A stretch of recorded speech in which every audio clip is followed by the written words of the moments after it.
Seguimos entonces. Voy a volverla a compartir pantalla y continuamos. Bueno, entonces les decía que en la zona 1 va el membrete, que el membrete es la razón social de la empresa, el logo o logotipo, ¿cierto? Y el número de identificación tributaria, que es el NIT. Allí en esa zona 1 va ubicado eso.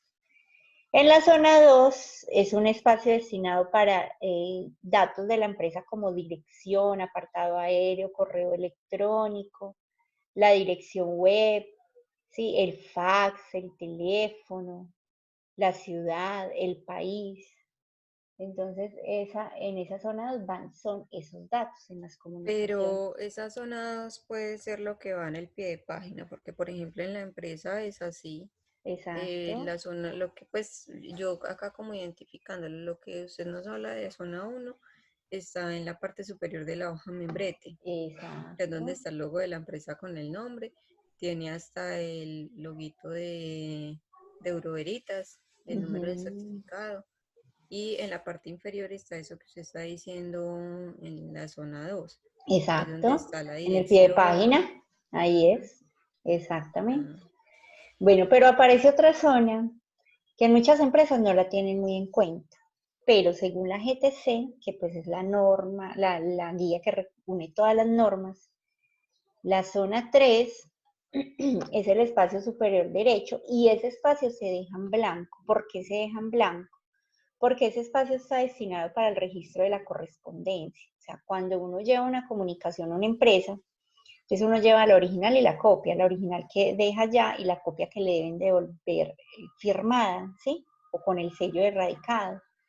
Entonces, en ese espacio deben de colocar la radicación que tiene el número de radicado, la fecha, la firma y la hora en que fue recibido el documento.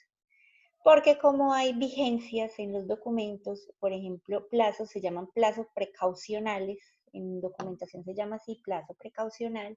Entonces hay documentos que deben de ser contestados en un lapso de tiempo y que no debe excederse. Por ejemplo, en lo público, no sé si alguna vez hayan escuchado de los derechos de petición. Sí, los derechos de petición, dependiendo del tipo de derecho de petición, hay unos que tienen 10 días hábiles para ser resueltos o respondidos, o 15 o 20 días, dependiendo del tipo de derecho de petición. Entonces, si, digamos, yo como ciudadana llevo a la alcaldía de Pereira, supongamos, un derecho de petición, allí me lo reciben y yo lo llevo con una fecha, pero no me colocan el radicado, ¿cómo voy a hacer yo para, digamos, presentar alguna queja ante el hecho de que ellos no me contestan en el tiempo estipulado por la ley? Porque según la Constitución Nacional, allí es el tiempo estipulado y el derecho de petición, pues es una herramienta, digamos, que nosotros usamos para hacer valer nuestros derechos, al igual que las acciones de tutela. Entonces, si yo no me fijo y no hago radicar el documento, entonces no pasa nada, no puedo reclamar. Pero cuando yo llego, por ejemplo, a la alcaldía de Pereira a entregar una documentación, yo tengo que ubicarme en el primer piso por fuera de la entrada principal y está el archivo. Y en el archivo está la ventanilla única de correspondencia. Y allá me reciben la documentación y me ponen la hora, la fecha en la cual yo entregué y ellos me recibieron esa comunicación para proceder a contar desde ese momento ese plazo precaucional, sí, para ser dada respuesta a ese derecho de petición. Lo vemos con la carta. Muchas veces llega una solicitud a una empresa, entonces resulta que llega y la tiran por allá. Sí, porque es que sobre todo en las empresas privadas y sobre todo cuando son muy pequeñas hay mucho desorden en ese sentido. No hay un control efectivo de la documentación. Mientras que cuando es una empresa pública o privada con funciones públicas o es una empresa certificada en normas de gestión de calidad, se deben de cuidar mucho en el tema de documentos. Y cuando reciben documentación deben de erradicarla para darle su respectivo trámite, ¿sí? Entonces, ahí en esa zona 3 es donde va ubicada la erradicación de ese documento, que ese es el soporte. Como lo dice ahí, está ubicado en el espacio superior derecho, o sea que en ese lugar no debe de colocarse ni membrete, no debe colocarse ni nada, no debe ir nada en ese lugar. Ahorita cuando damos el formato, pues ustedes se dan cuenta, donde ahí les muestro bien dónde queda esa zona 3. Las márgenes Se recomienda usar margen superior entre 3 y 4 centímetros, inferior entre 2 y 3, lateral izquierdo entre 3 y 4 y lateral derecho entre 2 y 3. ¿Cuál es la recomendación que yo siempre les hago? Manejen una margen estándar, porque ustedes se van viendo cada uno de los formatos y en cada uno de los formatos hay una margen diferente, pero hay una en la cual coinciden todos los documentos y es superior 3 centímetros, inferior 2 centímetros, izquierdo 3 centímetros, derecho 3 centímetros. En esa coinciden todos. Entonces, esa la pueden manejar estándar para que no se compliquen. Y es más, porque miren que dice que si el documento se va a imprimir por ambas caras, se recomienda que los márgenes laterales sean simétricos, o sea, que se manejen de 3 centímetros ambos márgenes. Si no 4 y 1, 2 o 4 y 1, 3, no, sino 3 y 3, es mejor. Para que no quede desorganizado cuando se imprime, que se quede como todo movido hacia un lado, no, sino que quede bien simétrico, perdón. Los estilos. Entonces, cuando hablamos de documentación, hablamos de 3 estilos. ¿Me están escuchando? Sí, bueno. Hablamos de 3 estilos. Entonces, en documentación se maneja el estilo bloque extremo. En este estilo, todas las líneas parten del margen izquierdo de la hoja. El estilo bloque, que está, digamos, a excepción del estilo bloque extremo, solamente el código del documento, el lugar de origen y la fecha, y la firma del remitente van ubicados desde la mitad de la hoja hacia la derecha, ¿sí? Hacia la derecha. Y en el estilo semibloque es igual que el estilo bloque. La única diferencia es que cuando inicia cada texto, en cada párrafo, se deja una sangría, se deja sangría, ¿sí? Las sangrías son espaciecitos que van entre 5 a 10. Entonces, hay una opción en Word que le permite a uno organizar la sangría, sin embargo, yo les recomiendo, no lo organicen desde allá porque le aplica sangría a todo el documento. Cuando se está elaborando la carta, solamente se debe aplicar sangría al inicio de cada párrafo. Entonces, lo que uno usa es la barra espaciadora y no hay ningún lío con eso. Ahora yo les muestro en un documento de Word. La fuente. Se recomienda siempre usar Arial, porque es norma y Contec, ¿sí? A diferencia de las normas APA que se usa la Times New Roman, en la norma y Contec se usa la letra Arial y el tamaño oscila entre 10 y 12. Depende de qué, de la extensión del documento que usted esté elaborando. Si usted ve que en una hoja le puede caber perfectamente utilizando una letra en 12, pues la deja en 12, no hay ningún lío, con tal de que quede bien organizado su documento.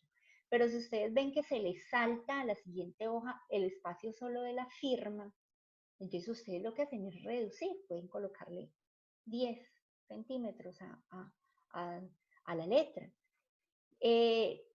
La negrilla no debe de usarse en todo el documento, de hecho dice que se sugiere no utilizarla. Por ejemplo, en las cartas. Hay algunos documentos que sí se usa la negrilla, pero para algo específico, por ejemplo, para el encabezado, no más. Elementos esenciales. Está la identificación de las páginas subsiguientes. ¿Qué son las páginas subsiguientes? Las páginas subsiguientes es cuando yo tengo un documento que tiene más de 2 hojas, más de una hoja más bien. Si yo tengo un solo documento, yo ese documento solo no lo numero. Pero si yo tengo a partir de la segunda hoja, yo empiezo a numerar, ¿sí? Y coloco debajo justo de la zona 3, pero por dentro de la margen, coloco el número, ¿sí? O sea, en el extremo superior derecho, en el sentido de la lectura. Ahí ubico el número. Entonces, yo numeraría a partir de la página 2. ¿Qué es el código? Cuando yo les hablo de código, tengo que remitirme obligatoriamente a organización documental. Con ustedes, pues obviamente tengo que ampliar más el tema. Pues, resulta que en organización documental, hay algo que se llaman las agrupaciones documentales. Voy a mirar a ver si acá puedo mostrarles un poquito, que después de lo que yo manejo con el módulo de organización documental, que habla acerca de las agrupaciones documentales. Espérenme un segundito para darles más claridad respecto respecto a ello. Ahora vuelvo a ingresar a la GTC. Aquí no hay problema. Bueno, resulta que cuando, eso es un ejemplo de una estudiante, resulta que cuando se habla de organización documental, se debe de hablar de la implementación de programas de gestión de documentos. Profe, ¿cómo se llama la estudiante? Yo tengo nexos con esa pues la empresa donde yo trabajo tiene nexos con CIP. ¿Sí? Bueno, igual eso era un ejemplo. Esto era un ejemplo que yo les puse a elaborar este cuadro a ellos. Digamos, ellos mismos tenían que construir los códigos, ¿sí?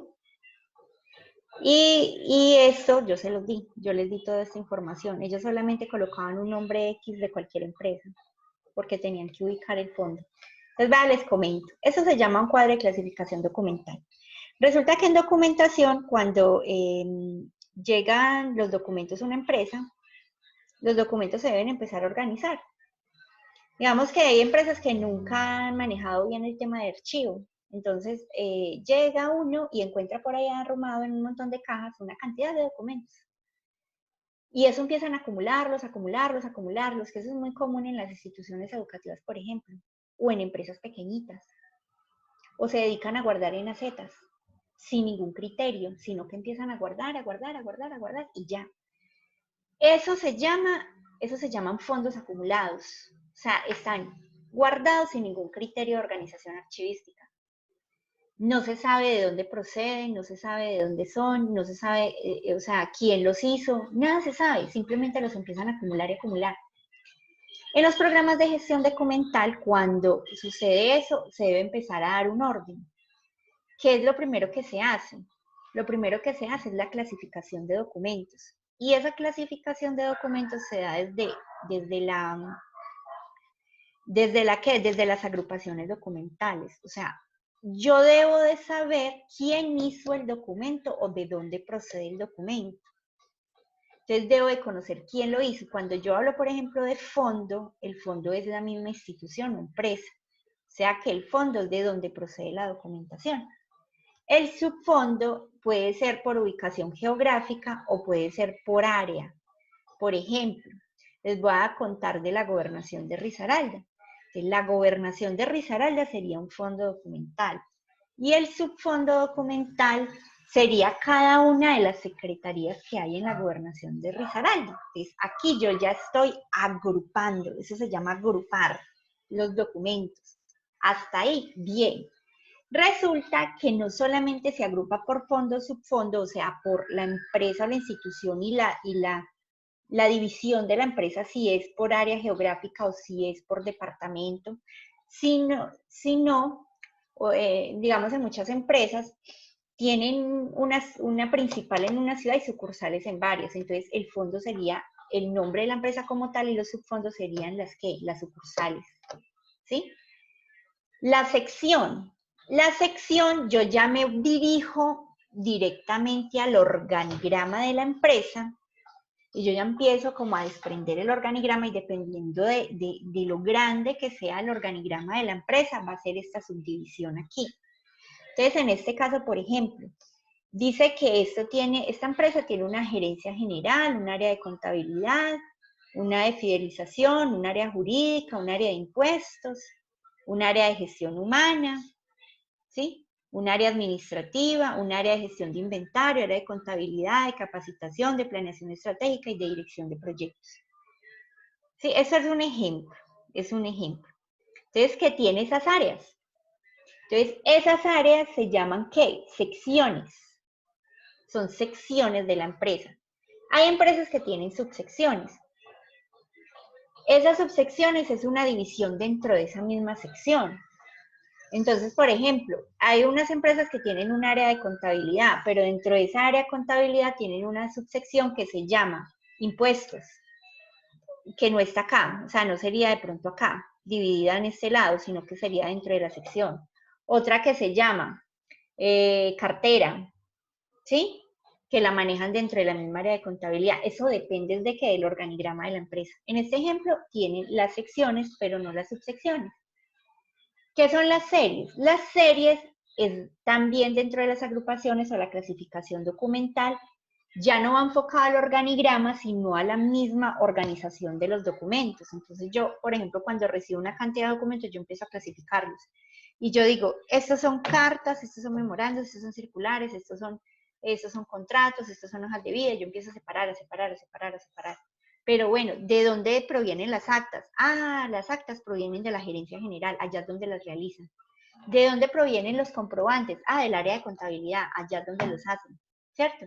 Que yo empiezo a clasificar los documentos según su procedencia, o sea, según el fondo, el subfondo, la sección de donde procede, y ya le doy un nombre a cada uno de esos documentos, o ya lo tienen, y esos documentos son las series documentales.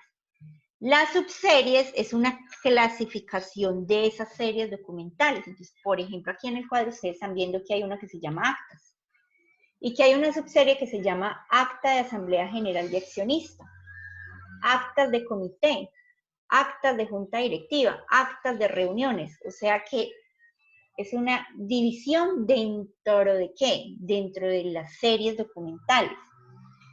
Ya vamos a tocar esto de los tipos. Bueno, los tipos son documentos que pertenecen a cada una de esas series, pero vamos a llegar hasta acá, que es lo que nos interesa.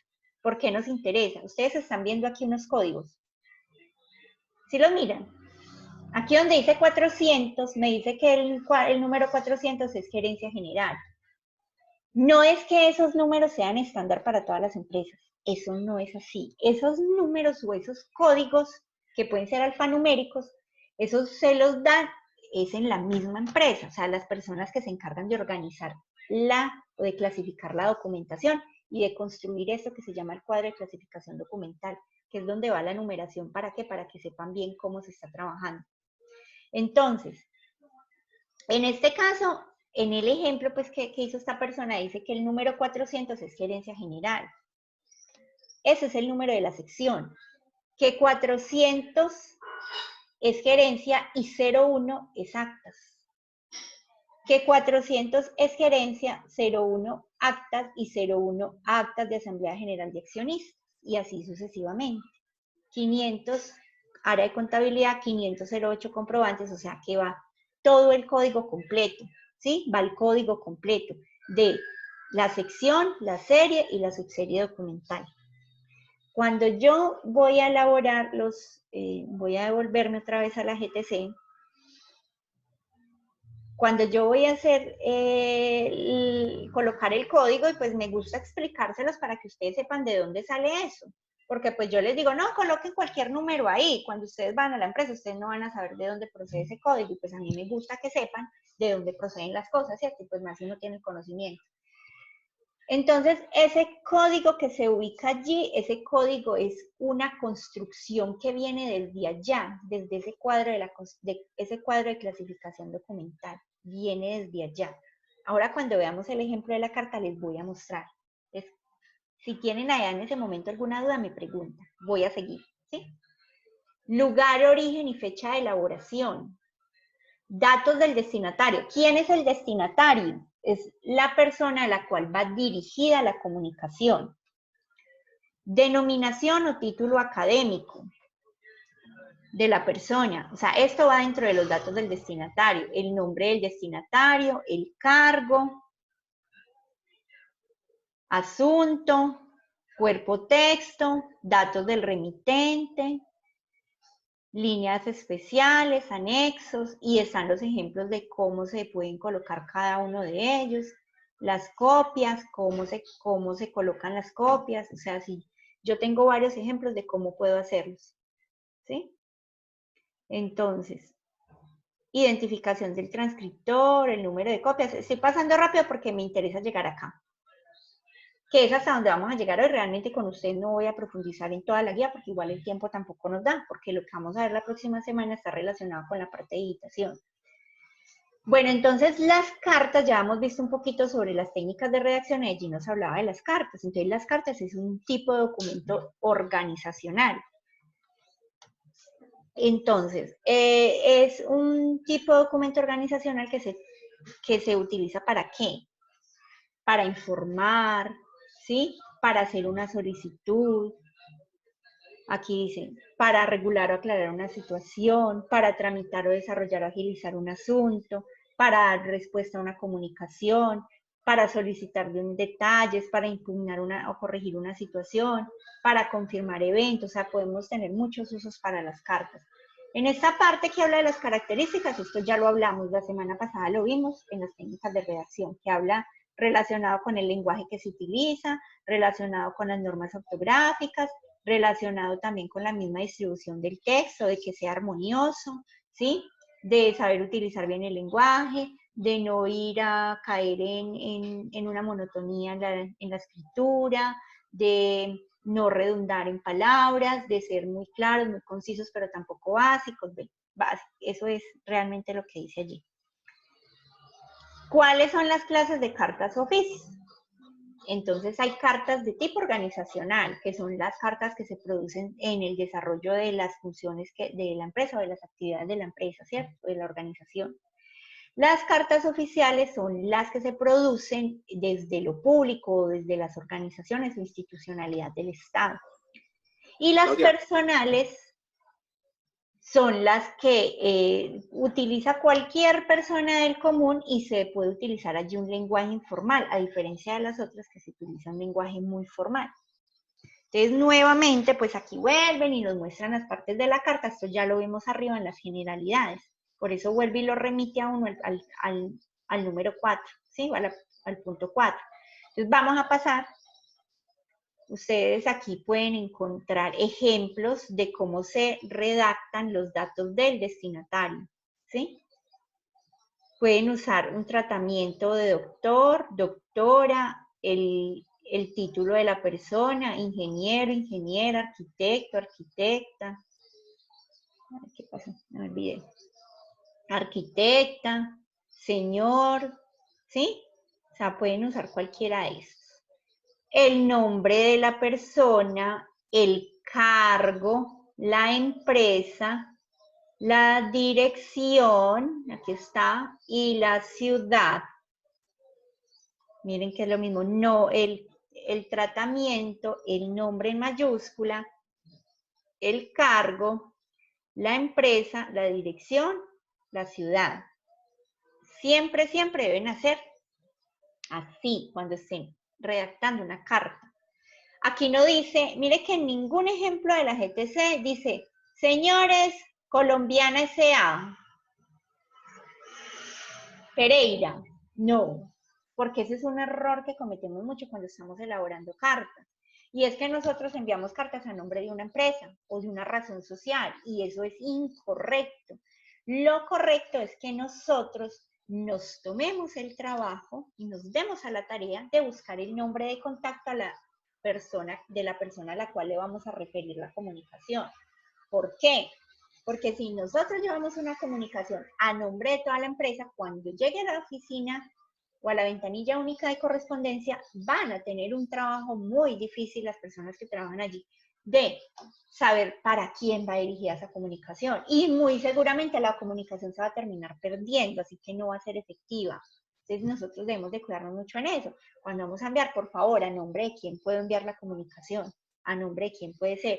Si ustedes se fijan, siempre va a ser el nombre de una persona, no el nombre de la... Profe, pero entonces eso es un error muy común en prácticamente todas las empresas. Ese es muy Porque, por común. ejemplo, cuando yo recibo correspondencia del Banco de Bogotá, dice señores comestibles integrales. Cuando nosotros hacemos cartas para enviar a los bancos o para enviar a alguna entidad, siempre se pone primero el nombre de la entidad y debajo sí se pone el nombre de quien va dirigido Exacto. y el área. Es un Pero error. siempre se Es pone un primero el nombre error. de Ajá. la compañía a la cual se dirige. No se Exacto. dirige Es un directamente error a la muy persona. común. Es un error muy común. Demasiado común. Es un error muy común y en muchas empresas, digamos como ya dicen, no es que así, aquí siempre se ha hecho así, así lo siguen haciendo. Pues por eso Y lo digo, porque por ejemplo sí, yo soy la que recibo la correspondencia uh-huh, y de todas partes, siempre cuando llegan comunicados y cosas, siempre llegas dirigido así. uh-huh. O sea, siempre llegas, señores comestibles integrales, Julio César Trejos, Es gerente más, general o ¿sabes cómo le representante legal. colocan? Le colocan señores y la empresa de acá abajo, ATN o atención. No, ATN. ese sí no lo he visto, Eso pero la es mayoría único. siempre colocan nombre de la empresa, luego ponen el nombre de mi jefe y luego ponen el cargo Ujú. y ya. Y es al contrario, es como ustedes ven en la GTC. Pues de hecho es que, o sea, este es el deber ser. Ya que las empresas no lo implementen, pues ya es otra cosa. Pero el deber ser es este, ¿sí? Miren, en ningún ejemplo dice lo contrario. Y esa GTC, pues ustedes mismos ven que está elaborada por el Archivo General de la Nación, que es la máxima autoridad en función archivística del Estado colombiano, y digamos es, y perdonen la expresión, pero es la que manda para, la parada en el tema de documentación, y por diferentes instituciones de educación, incluso con participación de varias empresas. Pero es que muchas empresas no viven actualizadas. Hay otras que, por ejemplo, en estos días me decían, profe, mire que estoy haciendo la carta, pero es que mire que en la empresa manejan tal formato. Yo le decía, usted no puede llegar a cambiarle el formato allá en la empresa. Y más si es una empresa certificada en gestión de calidad. ¿Usted qué hace desde su experiencia o desde lo que usted está aprendiendo? Usted simplemente da una sugerencia. ¿Por qué? Porque puede que esa sugerencia sea tenida en cuenta. No en ese mismo momento, sino en el momento en que estén haciendo las actualizaciones de los formatos. ¿Sí? En ese momento usted dice, mire, es que hay una guía que es la que está vigente en ese momento y se maneja de esta manera. ¿Sí? Entonces, eso es lo que uno hace, pero uno llegar de buenas a primeras a cambiar a la empresa, eso sí no lo puede hacer, salvo que uno trabaje en una empresa pequeña, en una empresa donde está todo por hacer, porque hay empresas que está todo por hacer, que realmente no hay nada, son empresas muy pequeñitas, familias empresas, muy pymes, que todo está allí, que antes ellos agradecen mucho cuando se presenta un plan de mejoramiento, cuando personas llegan allá a ofrecer sus conocimientos en pro del mejoramiento continuo. Entonces, ahí sí, en ese caso, pues pueden hacerlo. Por ejemplo, ustedes van a estar trabajando conmigo hoy cartas. Entonces, pues, bueno, vamos a ver hasta qué hora llegamos y pues ya depende, pues ya igual llevamos buen tiempo. Entonces, me va a tocar rebajarles a la tarea que les iba a dejar para que no ocupen mucho tiempo. Entonces, van a estarlo realizando es conforme lo dice la GTC, no conforme lo hacen en la empresa donde usted trabaja, sino conforme lo hace la GTC, lo dice la GTC, porque se supone que aquí estamos aprendiendo. Y la idea es esa, la idea es corregir lo que está mal. Más adelante, si usted lo puede hacer en su empresa, perfecto, maravilloso. Pero que uno ya sepa que por lo menos hay unos aspectos básicos que se deben de tener en cuenta a la hora de elaborar documentos organizacionales. Vean, yo una vez en gestión y trámite documental, que es la parte de organización de documentos, les decía, vamos a hacer un ejercicio de correspondencia, traigan unas cartas. Y llegaron con unas cartas, pero no, en serio que no pudimos hacer bien el ejercicio con eso. Porque empezaron a bajar cartas de internet y uno encuentra una cantidad de cosas mal hechas, sin ningún criterio, sin ninguna norma, que no, se quedaron sorprendidos. Entonces, lo mejor es ajustarse. Precisamente por eso yo trato siempre de dejarles los documentos o el material de trabajo para que ustedes se basen en ese, ¿sí? Porque uno a veces encuentra mucha cosa, salvo, por ejemplo, cuando son, digamos, temas diferentes al tema de documentación, yo a veces digo, sí, pues se puede consultar porque uno encuentra muchas fuentes, pero por ejemplo, en este caso encuentra cosas, pero como para Colombia se maneja una norma diferente, entonces uno muchas veces encuentra son normas de otros países y no es lo que se maneja acá. Entonces, pues la idea es manejar lo que trabajamos aquí en Colombia. Profe, me hace un favor, puede subir un... Ah, sí, ahí. Gracias. Listo. Entonces aquí ya vemos el asunto, siempre debe llevar asunto, el saludo, el texto, la despedida, el remitente. Recuerden que yo les dejo todos estos documentos ahí en el Q10 para que ustedes lo puedan descargar. El remitente y las firmas responsables. Y ya pues aquí en están también las líneas especiales, pero pues esto ya está arriba en el punto 4. Me gusta más explicárselos ya en el formato. Explicárselos aquí bien en el formato. Entonces ustedes encuentran el formato acá. Como les decía ahora, hay 3 estilos. Está estilo bloque extremo, bloque y semibloque. Este primer ejemplo que vamos a ver es el estilo bloque extremo. Miren, zona 1. Entonces, ¿qué va en zona 1? ¿El qué? El logo, logotipo y la identificación o el número de identificación de la empresa. O sea, va ubicado aquí en esta zona. En esta zona lo pueden ubicar. En toda esta parte lo pueden ubicar. La zona 3 es la zona libre, que es la zona que se deja en blanco para la erradicación de la correspondencia.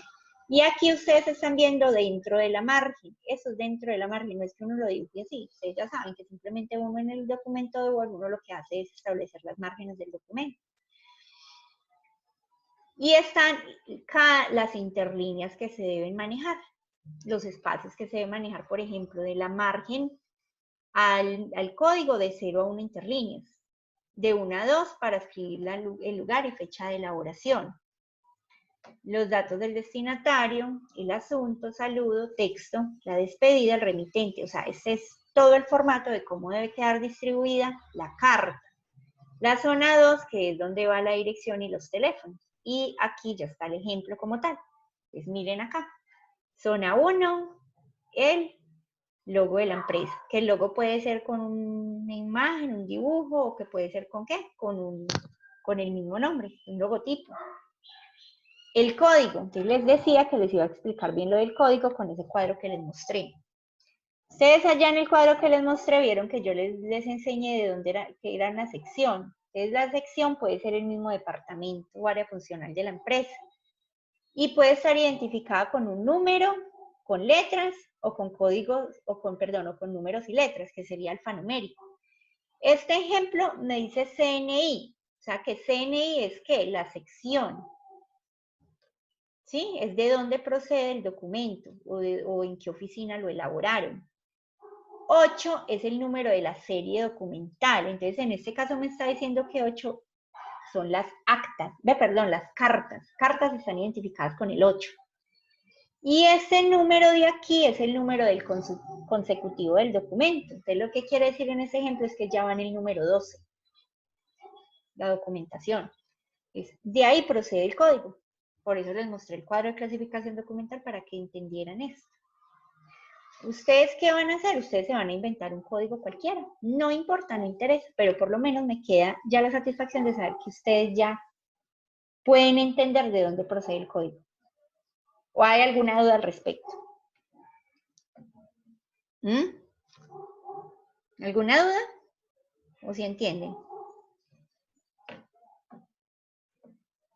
Bueno, Sí, profe, sí entendemos, listo. sí entiendo. Listo. Bueno, entonces ya ubican la dirección, la ciudad y separada de una coma la fecha de elaboración del documento y se escribe así tal cual. Por ejemplo, hoy es 23 de mayo de 2020, así tal cual. Los espacios, se dejan los espacios que dice aquí en la parte superior, señor, señora, dependiendo pues de la persona, ingeniero, ingeniera, arquitecto, arquitecta, bueno, lo que ustedes quieran. El nombre en mayúscula, pero mire que no va nada en negrita. El cargo, la empresa, la dirección y la ciudad. El asunto, y después del asunto 2 puntos. Miren cómo se redacta el asunto. El asunto no tiene artículos. Nunca se debe usar artículos en un asunto. Y el asunto no debe ser muy largo. No debe ser superior a cuatro palabras. ¿Sí? Entonces, por ejemplo, cuando usted, por ejemplo, una carta de cancelación de contrato, cuando usted escribe el asunto, no escribe cancelación de contrato, sino cancelación, contrato. ¿Sí? Así, cancelación, contrato, no más. Este es un saludo largo, miren, cordial saludo, coma, señor Cano, 2 puntos, siempre va así. O ustedes solamente dejan cordial saludo, coma, un saludo corto, y no más, no hay ningún problema. Y esto, para que se fijen que aquí no justificaron el texto, pero la idea es que todo esto quede parejito, porque en norma ZAPA es que no hay necesidad de justificar, de hecho en la norma dice que no lo hagan. Pero en Norma y Contec esto va justificado, el texto va todo alineado, ¿sí? Queda bien, bien derecho. Esta es una despedida larga. Y la despedida larga va precedida por un punto. Si fuera una despedida corta, por ejemplo, cordialmente o atentamente, sería precedida por una coma. Esos son el nombre y el cargo del remitente, que es la persona que envía la comunicación. Ese nombre va en mayúscula y se debe dejar entre 4 y 5 interlíneas libres para la firma. Y va el cargo de la persona. Y van, si hay anexos, si no los hay, eso no se coloca, eso es opcional. Si hay copias, el redactor y el transcriptor. En el caso de ustedes, van a colocar solo transcriptor. ¿Después de qué? Después de los datos del remitente, solamente coloquen el transcriptor, no hay necesidad de colocarle nada. Y miren en la zona 2 la dirección y los teléfonos. Ahí está. Es básicamente, esa es la carta estilo bloque extremo. Profe, pregunta, si la firma es digital o manual, ¿siempre se manejan de 4 a 5 espacios? Siempre, sí, que haya una armonía en el documento. Igual ese es el estándar que se maneja, ¿sí? De 4 a 5. O sea, la idea es que quede bien organizado. Si usted ve que se le está saliendo de la hoja y usted está utilizando letra 12, lo que hace es disminuir el tamaño de la letra. Entonces, la idea es que, yo creo que ahorita se nos va a volver a cortar esto, pero sí me gustaría mostrarles en Word, porque de pronto hay algunas personas que todavía no tienen, pues, toda la habilidad para manejar el procesador de Word, para que puedan, pues, ver bien cómo se maneja. Ahí en ¿Sí? la parte superior donde dice asunto, ¿también se puede poner referencia o siempre debe decir asunto? Asunto. Siempre debe decir Es asunto. sí, asunto. Ah, Siempre es asunto. Así es. Tal cual, no así es lo dice la referencia, sino norma. No, asunto. asunto. Es así. Gracias. Este es el estilo bloque. Yo se los decía ahorita, va a pasar de una vez acá. Ustedes mirando el documento, pues se dan cuenta de las interlíneas, pero ahora sí me interesa mostrarles en el Word cómo son las interlíneas. El estilo bloque, la única diferencia con el estilo bloque extremo es que el código y la ciudad van desde la mitad de la hoja hacia la derecha, no centrado, porque una cosa es decir centrado iría de aquí a acá. Y a veces cuando me hacen estos ejercicios me centran esto y esto queda así. No, es desde la mitad hacia la derecha. ¿Sí? Ya está esta que se cierra y volvemos a ingresar en un momentito. Entonces va desde la mitad hacia la derecha. ¿Sí? Y los datos del remitente también desde la mitad hacia la derecha. Esa es la única diferencia con el estilo bloque extremo. No hay ninguna otra diferencia.